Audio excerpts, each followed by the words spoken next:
É a testosterona. E eu gostaria que você falasse um pouquinho sobre isso, Ramon.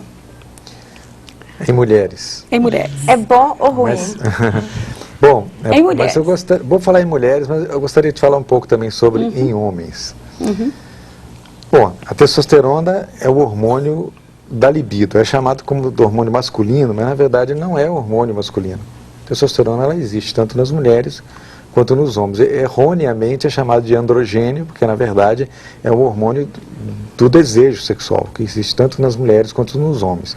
Mas além de ser o hormônio do desejo sexual, ele é um hormônio que tem muitas outras propriedades. Ela está relacionado à questão dos pelos, está relacionado também com a musculatura, ela funciona como anabolizante, está relacionado com o tônus cardíaco, com o tônus muscular. Então ela tem uma série de outros efeitos, com humor também, com uma série de outros efeitos, além da libido. Portanto, quando uma pessoa usa testosterona de fora, né, através da medicação, ela está sujeita a uma série de efeitos colaterais.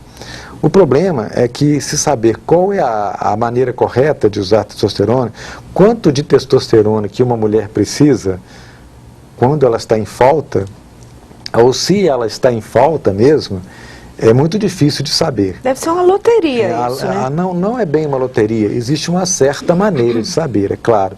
Existe uma maneira, mas não é essa maneira de saber, ela não está completamente...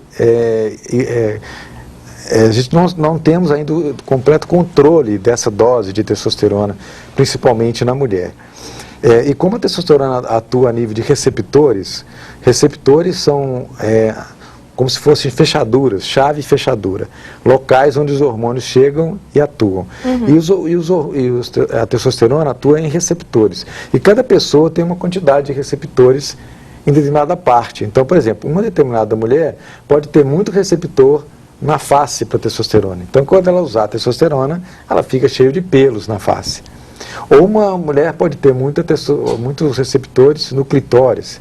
Então, ela pode ter um aumento do clitóris quando ela usa testosterona.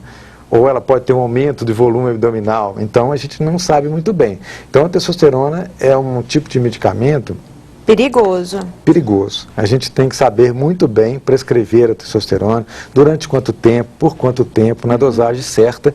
E essa dose certa, ela ainda está em estudos dentro da literatura médica. Em homens, acontece que a testosterona é usada também com um risco ainda maior, que é em relação ao câncer de próstata. Já se sabe, por exemplo, que a testosterona não provoca o câncer de próstata. Ela não é a causa do câncer de próstata. Mas sabe-se que se o homem tiver um câncer de próstata lá, escondidinho, né, em fase latente, o uso da testosterona pode acelerar o crescimento do câncer de próstata. Então, em homens também a testosterona tem que ser dada com muito cuidado.